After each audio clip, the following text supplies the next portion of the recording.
O Paulo Galo deu uma entrevista para a UOL e eu quero ler aqui com você essa entrevista. Eu vou dizer por que eu acho importante ouvir o Paulo Galo.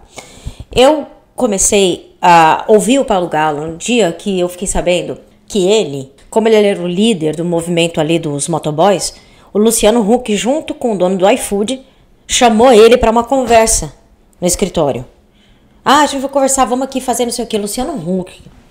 Não sei o que o Luciano Huck tá querendo se meter nisso aí. Mas ele não foi, ele não aceitou. Porque ele falou assim, ó, por que vocês querem conversar comigo de porta fechada? Vamos conversar aberto, né? Tipo assim, eu não sou trouxa, isso ele tá totalmente certo. E por que ele tá certo eu vou te falar daqui a pouco. Bem-vindos ao meu canal, meu nome é Carol Zócoli Brócoli. Eu sou comediante, eu também sou formada em filosofia, então nesse canal aqui eu gosto de pensar um pouco e rir muito porque tá difícil. Bom, assim, é muito difícil realmente você, quando você tá no ambiente desses caras que são zilhardários, entendeu? É um negócio muito grande, sabe? Sei lá, você chega numa TV Globo, você chega numa, sei lá, numa dessas empresas, assim, aquilo mexe com você. Não tem como não mexer. É muita coisa, os caras têm segurança, os caras, é muito... É encantante, entendeu? E aí o cara vem com uma conversinha, eu vou resolver tudo, eu vou te dar isso, eu vou te dar aquilo, joga uma migalhinha, passa uma conversinha falando que no futuro vai fazer isso, aquilo ali, pá, ele te leva no papo. Esses caras são lisos, mano. E ele teve essa sabedoria, porque ele sabe que se ele tivesse, eu acho que ele sabe, né? Que se ele tivesse ido, ele poderia ter se encantado, sim, com os caras tratam bem, ia trazer um bolinho, um cafezinho pra ele, entendeu? Então, assim, isso é um comportamento diferenciado. Eu nunca vi isso acontecer. Da pessoa dizer, assim, da pessoa ter os seus princípios e falar assim, não, eu não vou encontrar com o Luciano Huck. E o dono do iFood. Imagina. Você é um motoboy, você não quer encontrar o dono do iFood? Então, assim, depois disso, eu comecei a ouvir o Paulo Galo, assim, tudo que ele fala. Eu acho muito importante ouvir ele. Eu acho ele uma liderança maravilhosa. E eu quero ler com vocês, não li ainda essa matéria, vamos lá. Bom, o ativista Paulo Galo, 35 anos, ficou irritado antes e depois das eleições municipais de 2024. Durante a campanha, ele notou que até candidatos de esquerda viam trabalhadores de aplicativos como empreendedores, algo que o incomoda. O segundo momento de irritação foi quando viu o novo livro do sociólogo Gessé Souza, Pobre de Direita, A Vingança dos Bastardos. Quando o UOL publicou uma entrevista com Gessé, Galo fez um post chamando o sociólogo de pseudo-intelectual classista que representa o pensamento da classe média branca. Para ele, o conceito pobre de direita coloca a culpa da situação política em um grupo que nem mesmo pensa em termos de direita e esquerda. Galo ficou conhecido em 2020, quando liderou protestos de entregadores por melhores condições de trabalho durante a pandemia. Da sua casa no Jardim Guaraú, na zona sul de São Paulo, ele vê jovens de periferia entregues ao discurso de prosperidade individual de Pablo Marçal. Galo rejeita a conversa batida de que o pobre não sabe votar, que é a ovelha votando na raposa. Para ele, não há solução que não seja coletiva, mas ela está distante, e a esquerda deve tomar um couro nos próximos anos. O ativista afirma ainda que a direita se alia a criminosos com objetivo eleitoreiro e assistencialista, e isso faz diferença nessas eleições. Bom, vamos lá, vai falar os trechos aqui. As pessoas acham que a luta contra o capitalismo é uma luta para ficar rico. Quando aparece alguém prometendo esse milagre como o Marçal, elas compram a ideia, mesmo sem saber se é verdade. É a sensação que importa, é isso.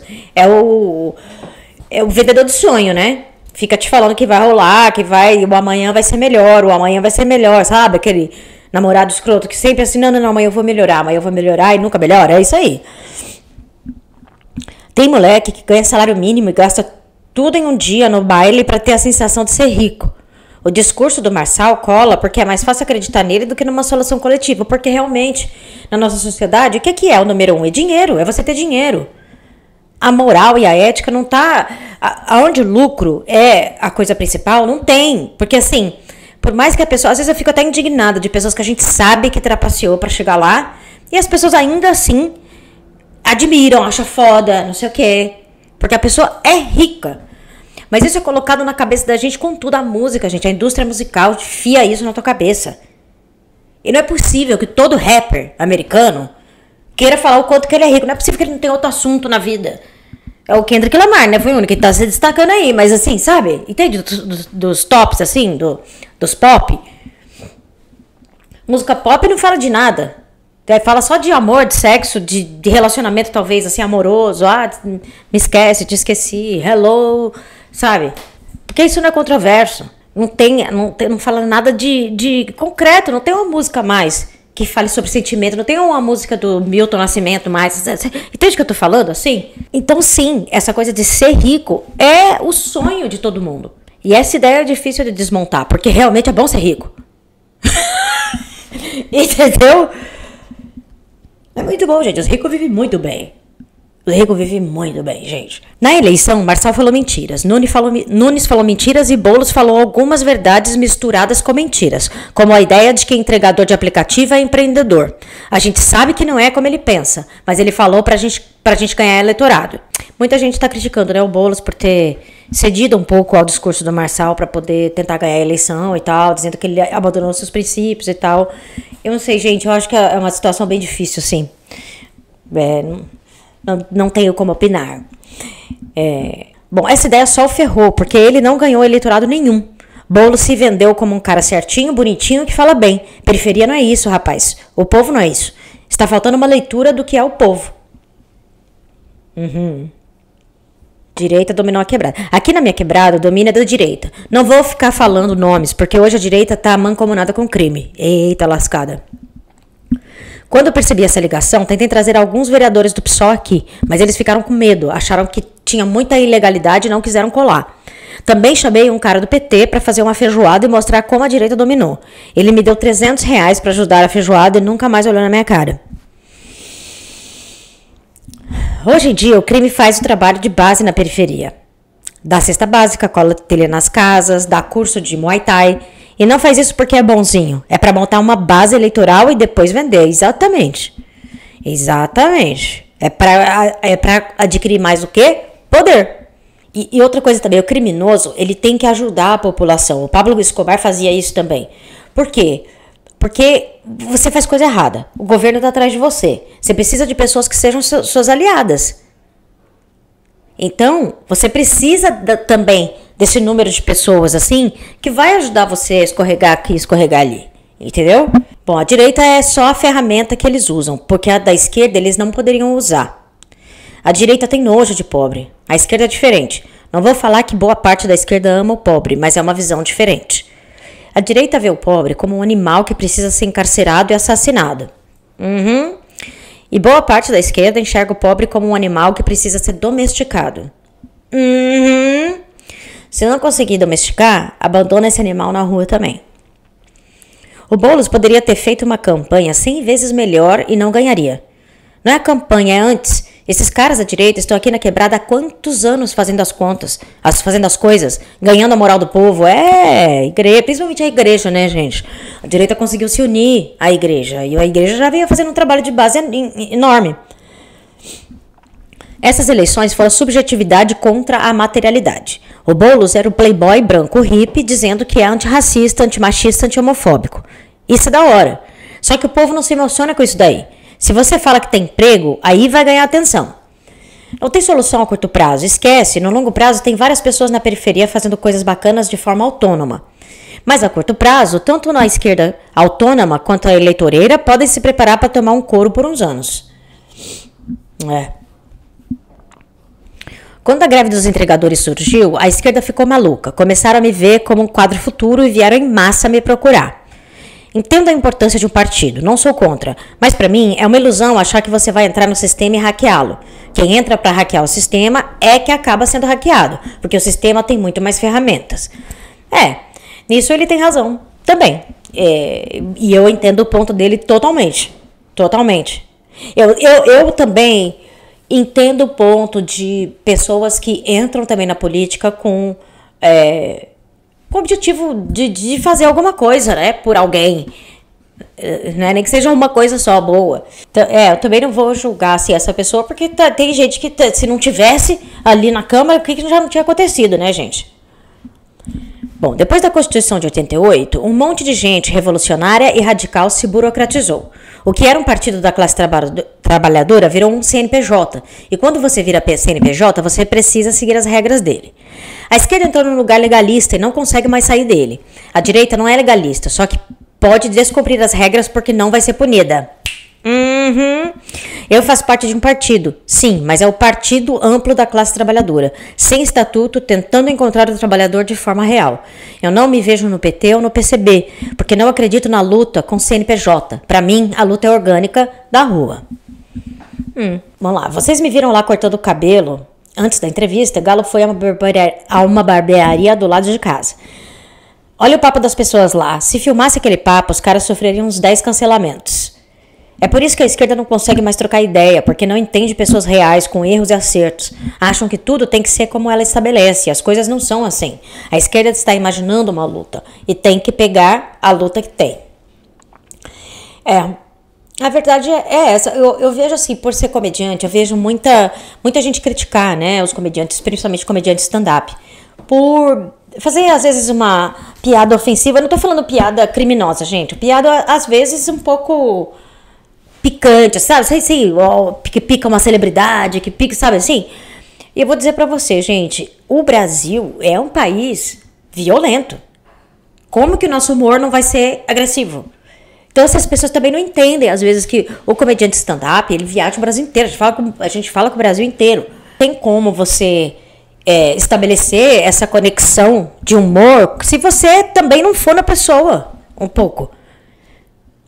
O que, por exemplo, o que assim eu procurava fazer era sempre assim, de repente usar uma celebridade pra fazer piada que a piada estava em mim, mas usar uma celebridade, por exemplo, eu tinha uma piada da Gisele Bündchen que eu xingava ela, mas assim, era tão absurdo porque mostrava que eu tinha tanta inveja dela, então tipo, se a piada estava em mim, entendeu? Eu tava xingando ela, mas a piada era eu. Mas já fiz piada de mau gosto também. Já fiz muita piada de mau gosto também. Porque às vezes é isso, cara.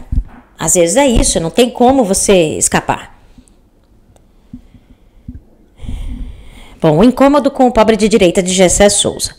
Não é só sobre Gessé. É o pensamento da classe média, de toda a esquerda branca. Essa coisa de que tudo está dando merda porque o pobre não tem consciência ou não sabe votar. Ou que o pobre é a ovelha votando na raposa. Essa conversa batida.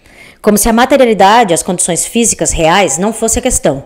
Como se a consciência social dessa esquerda playboy tivesse surgido do nada. Uma luz se acendesse na cabeça deles e eles passassem a entender o mundo.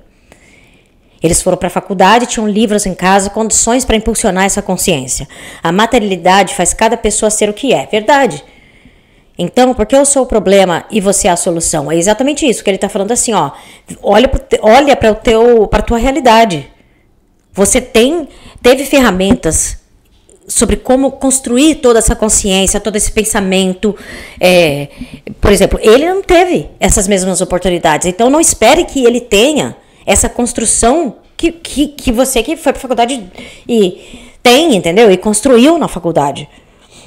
A faculdade ajuda muito, né, a gente construir nosso pensamento, porque a gente entra em contato com pensamentos, pelo menos eu fiz filosofia, né, então você entra em contato com pensamentos de vários filósofos, de vários tempos, assim, da história, e você consegue entender um pouco mais, assim, o mundo, como que a gente funciona. O Gessé Souza devia criticar essa falta de materialidade, porque não existe pobre de direita, existe alienação.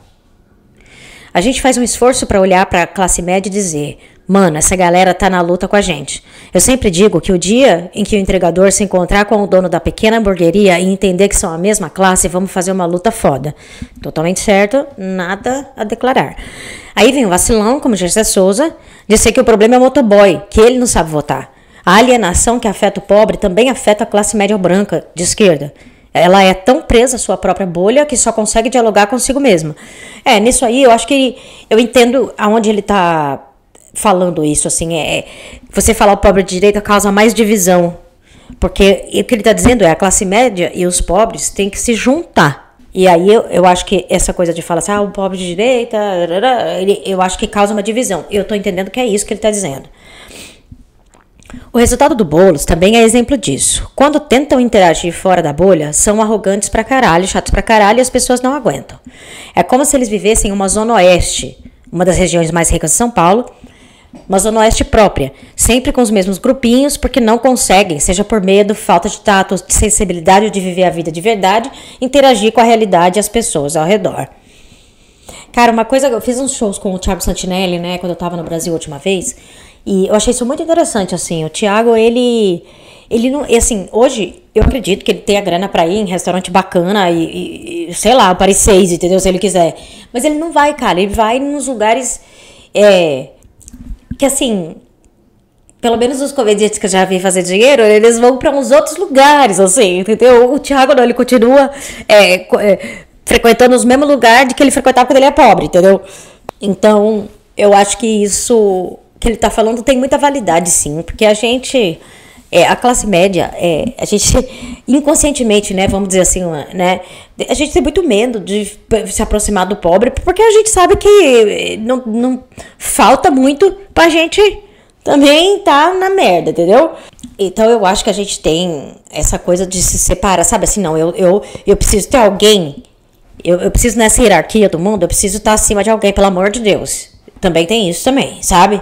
Dá para fazer uma nova teologia da libertação, corrente de pensamento popular no clero da Igreja Católica dos anos 60, que enfatizava a importância de combater a pobreza e a opressão dos desvalidos, usando a religião. Aqui ele está falando. Então dá para fazer uma nova teologia da libertação, essa teologia dos anos 60, né? Que era da Igreja Católica, era um movimento muito humanista dentro da Igreja Católica, era raridade, né? Que combatia a pobreza e a opressão dos pobres. Ele está falando que dá para fazer uma nova teologia da libertação usando a religião evangélica e a própria palavra de Deus. Concordo? A Bíblia fala: onde estiverem 2 ou 3 reunidos em meu nome, lá estarei. Esse é o verdadeiro partido, quando 2 ou 3 trabalhadores estão ali, juntos, em nome de Deus.